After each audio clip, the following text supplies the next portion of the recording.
Lundi matin, le 14 juin 2021. J'étais pas sûr que nous étions bel et bien le 14 juin. Ben oui, on est là, tabarouette. Bienvenue à En Zone Neutre. Mon nom est Simon Lavergne. Comme vous savez, j'ai ce petit podcast matinal que j'aime bien. On parle de sport, on s'amuse. Je m'amuse, en fait. Je sais pas si vous autres, vous vous amusez, mais ça, tu sais, l'important, c'est que moi, je m'amuse, hein, parce que faire ça à tous les jours, si je m'amusais pas, ça irait pas bien. Présenté par l'Auberge et Club de Golf Héritage à Notre-Dame-de-la-Paix. Réservez vos temps de départ au 819-522-6622. Superbe track de golf. D'ailleurs, en fin de semaine, je n'ai pas joué à l'Auberge et Club de Golf Héritage. J'aurais dû parce que j'ai joué une affreuse ronde de golf samedi avec des amis. On est allé au lac Carling, près de, c'était à Brownsburg-Chatham, près de La Chute. Et c'était la première fois que je jouais là. Et le terrain, bien que le terrain soit super, là, superbe track de golf aussi, c'est probablement la dernière fois que je vais jouer là, juste parce que ça n'a pas bien été au niveau du score. J'ai vraiment mal joué. Moi, je suis un golfeur correct. Là, je suis en bas de 10 d'handicap, là, qui est quand même très bon. Et samedi, j'ai joué 96. Donc, voilà. Moi, je bois jamais en jouant au golf habituellement parce que je me concentre sur la tâche à faire et je vais boire dans les tournois corporatifs, là, les tournois de 4 balles, meilleure balle, tout ça. Ben là, après le premier 9, je me suis aligné des Smirnoff. Là. Il était temps qu'on passe à autre chose, mais merci à mes partenaires de golf qui ont été, malgré tout, je me suis amusé pareil. Puis c'est rare qu'en jouant 96, je m'amuse habituellement et là, je me suis amusé comme un petit fou quand même. C'était bien agréable. Belle journée, il faisait super beau. Beau coin, en plus, c'est pas très loin de l'Outaouais, fait que tu sais, c'est pas trop de route à faire. Je pense que tout le monde a bien apprécié ce terrain-là. Mais tu sais, ça n'accote pas mon beau golf héritage à moi que j'aime tant. Donc voilà, réservez vos temps de départ 819-522-6622. D'ailleurs, dimanche, j'ai eu l'occasion d'enregistrer une entrevue que vous allez pouvoir voir et entendre cette semaine dans l'édition live du podcast. J'ai rencontré la légende vivante de la boxe, Gaétan Hart, et sa fille Mélanie, qui a écrit sa biographie. Donc, la discussion entre nous tourne plutôt autour c'est certain de M. Hart, mais aussi là, de Mélanie et de le processus d'écriture de la biographie. Mais en gros, c'est une grosse jasette que je me suis payé avec une légende. Donc, et moi c'est pas moi le plus connaissant de la boxe dans l'histoire. Là. Moi, je suis un amateur de boxe qui aime, par exemple, louer des galas de boxe, les regarder, mais je ne suis pas le plus connaisseur de la technique, puis comment que ça va être comment les points vont être attribués, etc., etc. Donc, c'est pas ça qui est ma tasse de thé, mais j'adore la boxe, j'adore ça, j'aime ça au bout, puis ça fait longtemps que je pensais à inviter justement M. Hart pour parler de sa carrière parce que ça, M. Hart, aujourd'hui, les gens le connaissent encore, puis c'est ce qu'il me disait dans l'entrevue, que ça le surprend toujours de voir à quel point les gens le reconnaissent encore, puis le saluent, puis il l'appelle encore champion, puis tout ça. Puis ça le surprend aujourd'hui, tout ça. Mais c'est une légende vivante de la boxe. Puis s'il avait vécu à notre époque, là, tu sais, s'il avait, il vit à notre époque, mais ce que je veux dire, s'il avait boxé à notre époque présentement, ce serait un multimillionnaire et il serait sur toutes les galas télévisés parce que c'était un style, justement. Tu sais, c'est pas pour rien son surnom là, qui a été donné dans la biographie, puis je pense que ça vient bien avant ça.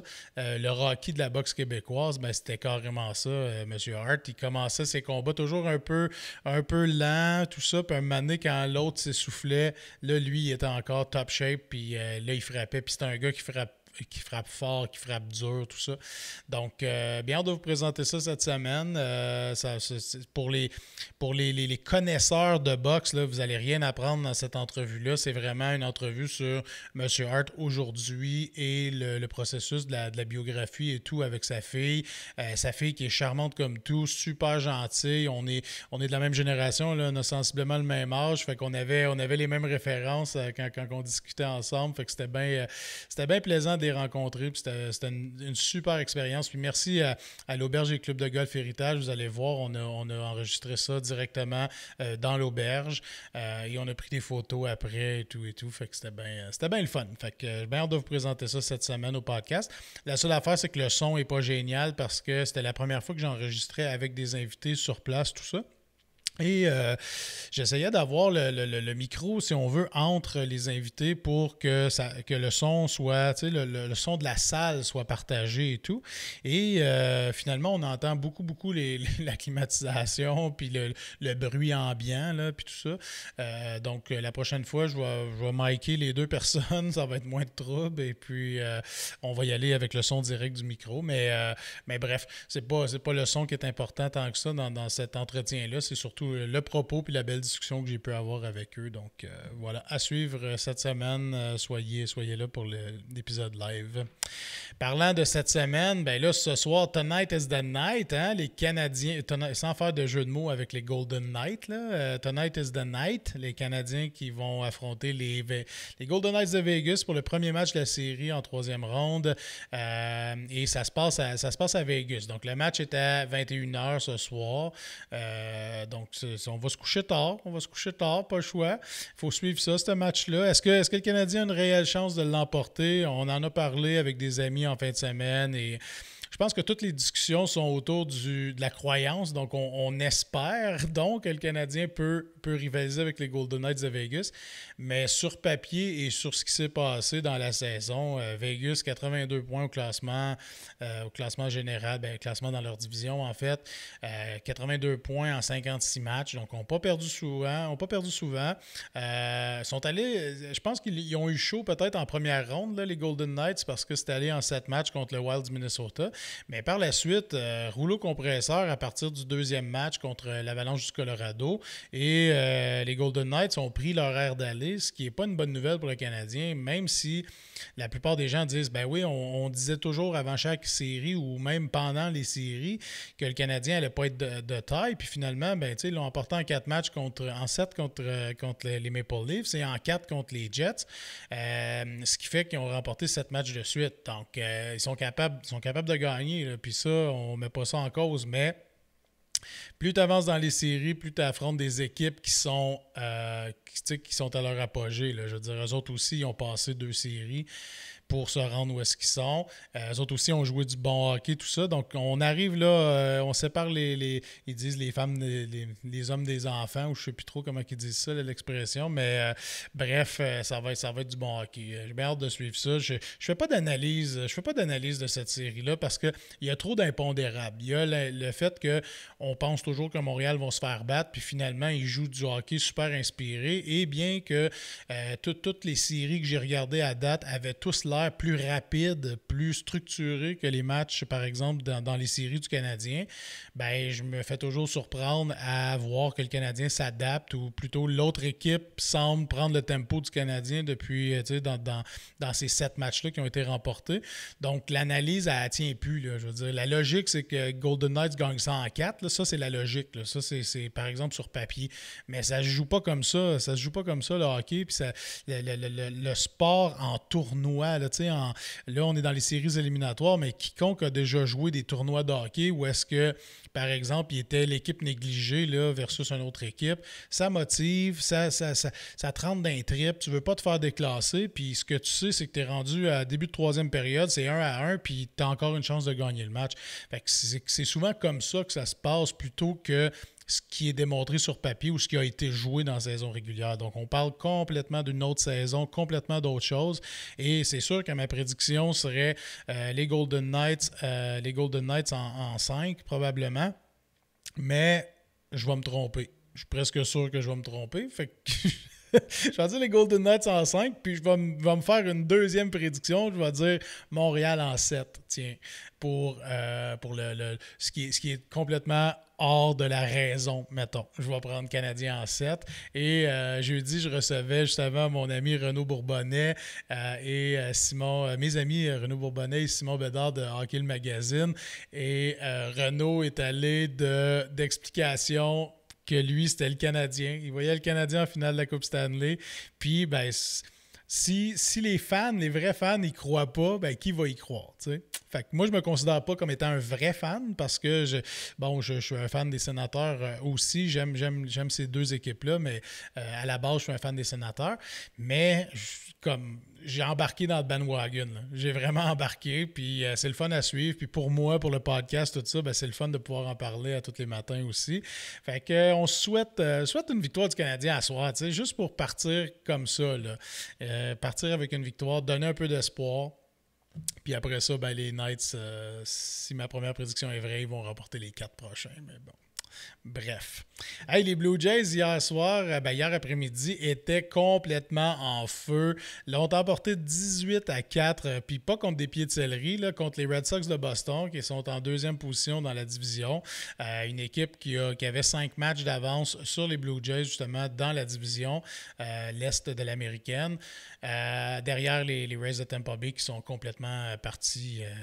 Ils ont volé le start, comme on dit, malgré qu'ils n'ont pas eu c'est pas eux autres qui ont eu le meilleur début de saison, mais bref, ils ont l'air d'être partis pour la gloire. Ben, tabarouette, les Blue Jays l'emportent 18-4. 18-4, frappe 8 circuits dans le match. Et j'ai vérifié, le record, c'est 10. 10 par une même équipe dans un match.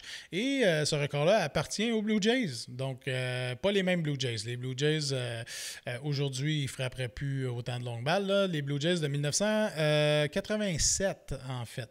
Donc, c'est 10. Hey, c'est du circuit en tabarouette. Là. 10 circuits dans une game. Là, il y en a eu 8 hier. Et les Blue Jays l'emportent 18-4. 3, c'est-tu 3 ou 2? Parce que je me souviens plus, mais 2 circuits de Teoscar Hernandez, 2 circuits de 3 points. Donc, à shot de 3-4 points, là, ça monte vite. Donc, ça a été plutôt facile, la victoire des Blue Jays hier. Belle performance du lanceur quand même. Tu sais, Robbie Ray qui lançait. C'est dur de dire que le lanceur a été bon, tu sais, quand ton attaque te donne 4 points en première manche, puis qu'après ça, tu ne regardes plus jamais derrière. C'est sûr que, tu sais, ça aide ou ça favorise une bonne performance de ton lanceur. Par contre, il les a lancés, ces bonnes manches, puis ces bons lancers-là. Donc, chapeau Robbie Ray qui va chercher la victoire. Et chapeau aux Jays là, qui se rattrapent ou qui sont de plus en plus... comment je pourrais dire, l'attaque s'est réveillée, autrement dit. Ils marquent beaucoup de points, puis c'est de bon augure. Là, je veux dire, ça ressemble beaucoup, puis ça, c'est Passion MLB qui en parlait, là, justement, sur une de leurs publications. Ça commence à ressembler beaucoup à la saison 2015 des Blue Jays, la saison où est-ce que, on s'en souvient, là, ils ont fait les séries, c'est la saison du bat flip, donc, en tout cas, les Blue Jays avaient fait les séries, avaient remporté la première ronde, si on veut. Et donc, ça commence à ressembler beaucoup à cette saison-là. Un début de saison très bien. Après ça, les frappeurs ont commencé à se réveiller. On se souvient, ça c'était l'époque de José Bautista, Edwin Encarnacion. Donc, une belle formation. Justin Smoke. Donc, il y avait beaucoup de bons cogneurs, de bons frappeurs, puis des frappeurs de circuit, là, beaucoup. Donc, ça ressemble beaucoup à cette saison-là. Et Passion MLB qui ont écrit un article là-dessus, puis vous irez lire ça. Puis c'est assez véridique. Là. Je suis pas mal d'accord avec ça, que ça ressemble beaucoup à cette saison-là. Au tennis, en fin de semaine, depuis 2 semaines, c'était Roland Garros. Ça s'est terminé en fin de semaine. Du côté des femmes, samedi, une totale inconnue pour moi qui l'a emporté. D'ailleurs, j'ai pas noté son nom, Krejinovic, quelque chose comme ça. Krejanovic, en tout cas, je veux pas me massacrer son nom, mais je suis incapable de le dire. Et du côté des hommes, c'est le Serbe Novak Djokovic qui l'emporte. Avait battu Rafael Nadal Nadal en demi-finale. Nadal qui est le roi incontesté de la terre battue et Djokovic qui l'a battu là, justement en demi-finale, se présentant en finale contre le futur complètement du tennis, Stefanos Tsitsipas, le grec, et Djokovic qui l'emporte pour son 19e titre du Grand Chelem, ce qui est assez incroyable, on va se le dire, là, parce que, bon, présentement, si on regarde là, les meneurs au niveau des victoires des Grands Chelems, on a Federer et Nadal qui sont à 20 chacun et on a Djokovic qui est à 19. Et le pauvre Pete Sampras, hein, qui est à 14 et qui ne risque probablement pas d'en gagner d'autres là, parce qu'il ne joue plus. Pete Sampras qui était le plus grand champion avant qu'on connaisse l'ère Federer, Nadal, Djokovic. Et qui est quasiment tombé dans l'oubli, si on veut, grâce à cause de ces belles performances-là. Mais on s'entend, là, ces trois gars-là, Federer, Nadal et Djokovic, jouent dans la même ère. Okay? Ils sont dans la même ère de tennis. Okay? Ils ont remporté 59 titres du Grand Chelem. 59, il y en a 4 tournois par année, là. OK?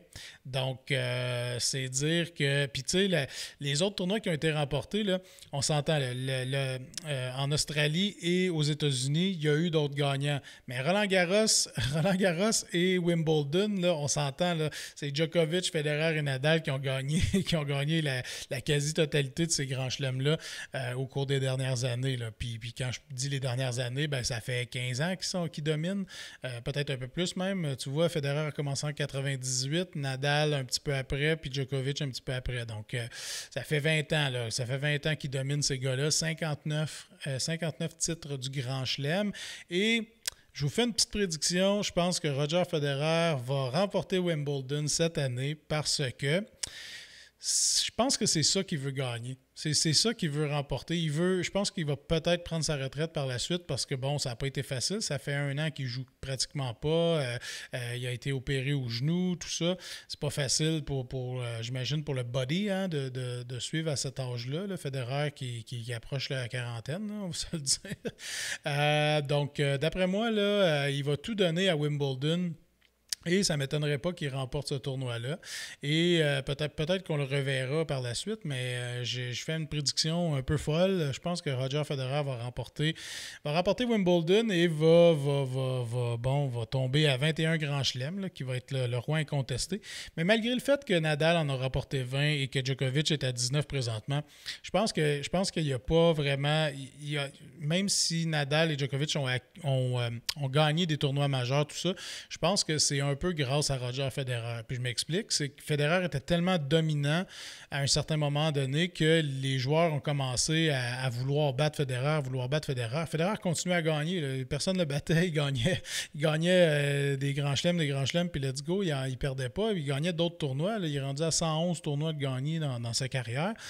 Donc, à un certain moment donné, tout le monde a essayé de stepper up pour battre Federer, ce qui a amené Nadal et Djokovic. Nadal, autrement dit, ça l'a amené à gagner autre chose que Roland-Garros. Donc, ça l'a amené à remporter Wimbledon, à remporter des tournois sur le dur aussi.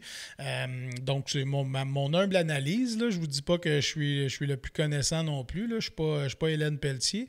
Mais c'est ça. Je pense que c'est ça mon analyse. Ça l'a mené à voir ces gars-là stepper up puis remporter des tournois du Grand Chelem aussi. Donc, Djokovic et Nadal. Mais pour moi, le plus grand, c'est Federer quand même. Donc, voilà. Même si quelqu'un bat le nombre de grands chelems là, un jour. Là. Puis ça, on s'entend, là, 20... quand Nadal, Djokovic et Federer vont être à la retraite, là, on ne verra plus ça. Là. Il n'y en aura plus des 20. D'après moi, on a vécu l'époque de tennis, la plus belle époque de tennis là, de tous les temps. Là. On l'a vécu dans les dernières années, là, du côté des hommes en tout cas, puis même du côté des femmes. Là. Les sœurs Williams, Justine Henin, Martina Hingis, tout ça, là, Steffi Graf, là, c'est toute notre époque. Ça. On vit ça présentement. Puis oui, il y a eu des grandes joueuses, là, puis il y a eu des grands joueurs, là, Rod Laver, il y a eu les Connors, les Agassi, les Sampras, toute cette gang-là, puis tout ça. Mais force est d'admettre là, que quand tu vois un trio qui gagne 59 tournois du Grand Chelem, c'est dur de dire qu'on n'est pas dans la meilleure époque de tennis ever. Là, donc, voilà.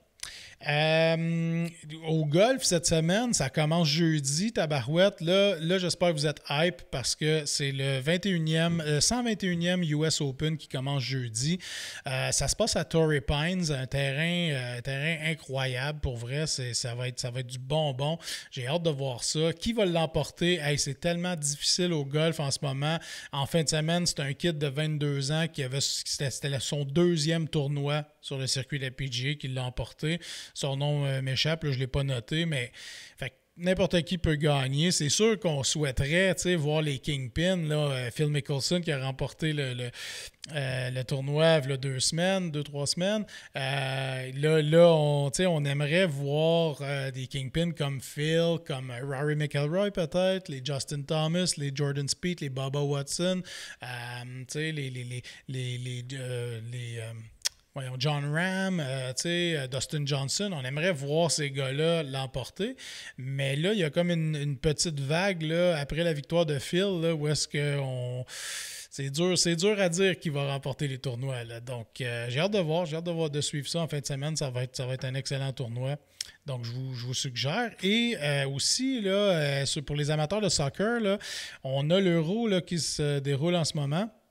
Je vais vous dire les résultats, ça ne sera pas long, donnez-moi 2 secondes. Je vais vous dire les résultats de ce qui s'est passé en fin de semaine. C'était les premiers matchs. Là. Journée 1. OK. Donc, le 15 juin, c'est demain. On a eu... Où est-ce que ça commence? C'était le match de l'Italie, le premier match. Donc, le groupe A, l'Italie qui l'emporte 3-0 contre la Turquie. L'Italie, grosse victoire. Ensuite de ça, match nul entre le Pays de Galles et la Suisse. Donc, le Pays de Galles, c'est l'équipe de Bale. C'est quoi son prénom? Je me souviens plus de son prénom, mais c'est un des meilleurs joueurs au monde. Donc, ça se termine 1-1. La Finlande l'emporte 1-0 contre le Danemark. La Belgique qui sont probablement dans le groupe des 3-4 favoris pour remporter l'Euro, l'emporte 3-0 contre la Russie. Ensuite de ça, l'Autriche qui l'emporte 3-1 contre... Puis ça, j'ai regardé un bout de ce match-là, là, puis je me demandais en tabarouette c'est quoi ce pays-là. C'est la Macédoine du Nord. Je ne sais même pas c'est où la Macédoine du Nord. J'en ai zéro idée. Donc, cette équipe-là s'est qualifiée pour l'Euro, ce pays-là, et se font battre par l'Autriche. Et dans ce match-là, la Macédoine du Nord portait les couleurs blanches et rouges. Moi, j'étais sûr que c'était l'Autriche. Ben non, l'Autriche portait un chandail noir avec des shorts aqua, comme turquoise. Je sais pas, le drapeau de l'Autriche est rouge et blanc. Je ne sais pas d'où ça vient, là, le turquoise puis le noir là-dedans. Il y a sûrement un fait historique. Là, je veux dire, le Canada a déjà joué un match de hockey aux Olympiques ou au championnat junior avec un chandail jaune qui venait de l'armée de l'air. Là. Je ne sais pas trop les pilotes. En tout cas, ça venait des jets. Là. Je ne sais pas exactement d'où ça venait, mais donc ça se peut là, de porter des couleurs qui n'ont pas rapport pantoute avec le drapeau ou avec les couleurs qu'on connaît du pays. Ça peut être historique, tout ça. Mais le aqua et le noir, j'avais aucune idée. Je pensais que c'était la Macédoine. J'avais inversé. Là. Je pensais que l'Autriche était en blanc et rouge, mais c'était pas ça. Les Pays-Bas, la Hollande, les Pays-Bas l'emportent 3-2 contre l'Ukraine. 3-2, match offensif, on va se le dire. 5 buts au soccer. Et l'Angleterre qui l'a emporté 1-0. L'Angleterre qui l'a emporté 1-0 contre la Croatie. Donc, puis ça se passait à Wembley Stadium à Londres. Ça, c'est tout un stade, mes amis, je vous le dis. Tout un stade. Et là, il n'y a pas de match aujourd'hui. Attends un petit peu. Oui, il y a un match aujourd'hui. La République tchèque contre l'Écosse, ça se passe à 9h ce matin. Ensuite de ça, il va y avoir la Pologne contre la Slovaquie à midi. Et à 15h, entrée en scène de l'Espagne. Les Espagnols contre la Suède à 15h. Et moi, c'est demain que ça se passe pour mon groupe favori. Puis c'est le groupe... Il y a toujours un groupe de la mort, là, en Euro ou en Coupe du Monde, là, en Championnat du Monde, mondial, tout ça. Il y a tout un groupe de la mort. Puis là, je pense que c'est le groupe F. Là. La Hongrie contre le Portugal, demain midi. Portugal qui sont champions en titre de la Coupe du Monde. Et ensuite de ça, la France contre l'Allemagne à 15h mardi. Donc ça, moi je suis c'est aller les Bleus all the way. Ma descendance étant française et tout. Belle équipe. C'est les champions défendants de l'Euro, justement, la France. Donc, à suivre. La France qui a été champion du monde. Là, je me souviens plus. Je pense que j'ai fait une erreur. Est-ce qu'ils sont champions défendants de l'Euro ou champions de la Coupe du Monde? Non, les champions du monde, c'est le Portugal ou c'est les champions de l'Euro? En tout cas, je ne sais pas. Mais ils sont dans le même groupe de toute façon. Fait que ça va être du bon foot qui va se jouer là. Et l'Allemagne, qui n'est pas une petite équipe non plus, là, les Allemands sont très forts. Donc, je ne connais pas la Hongrie, là, pour être bien honnête. Là, je ne suis pas assez connaisseur de foot. Là. Je connais pas la Hongrie, qu'est-ce que ça a l'air. Mais Portugal, France et Allemagne dans le même groupe. Ça va être du solide. Je vais essayer de regarder pas mal tous ces matchs-là. Donc, mardi, demain à 15h, on va regarder ça. La France contre l'Allemagne. Yes. That's it pour l'Euro. On va en reparler un petit peu plus tard cette semaine. Hier, je ne l'ai pas effleuré là, en parlant de la série canadienne contre Golden Knights, mais hier, c'était le premier match entre les Islanders de New York et le Lightning de Tampa Bay. Ça se passait à Tampa Bay. Et tout le monde pensait que cette série-là allait être la défensive des Islanders contre l'attaque du Lightning. Force est d'admettre que c'est pas le cas. Là. 31 tirs au but de chaque côté. Victoire, juste pour vous dire, victoire des Islanders 2-1. 31 tirs de chaque côté. Je pense que ça s'est joué beaucoup au cercle de mise au jeu, ce match-là. Les Highlanders ont remporté 60,9% des mises au jeu. C'est énorme, ça. Parce que quand tu remportes la mise au jeu, ça veut dire que tu prends possession de la rondelle, généralement. Ça veut dire un temps, j'ai pas le temps, les stats au temps de possession, là, mais c'est énorme, 60% aux mises au jeu. Ensuite de ça, mise en échec, ça s'est bien déroulé chaque côté, 40-41. Les revirements, les Highlanders ont donné un seul revirement. Ont commis un seul revirement, tandis que le Lightning en a eu 7. Donc, ça s'est joué là aussi. Et c'est ça que je voulais dire. Mais ça a été plus... c'est ceux qui pensaient à un match défensif, là, 31 tirs de chaque côté, c'est beaucoup. Là. C'est très offensif. Là. Ça n'a pas été si défensif que ça. Et le prochain match de cette série-là, c'est mardi, justement, à 8h, mardi soir à 8h. Donc, ça va être intéressant de voir si les Highlanders vont prendre l'avance 2-0 pour revenir à la maison. Il y a un bel engouement avec les Highlanders présentement dans le coin de Long Island. Là. Fait que ça va être beau de voir ça. Est-ce que les Highlanders... Est-ce que ça pourrait être une finale Highlanders-Canadiens? On oublie souvent que les Highlanders, c'est une dynastie. Ça a été une dynastie dans le hockey. Là.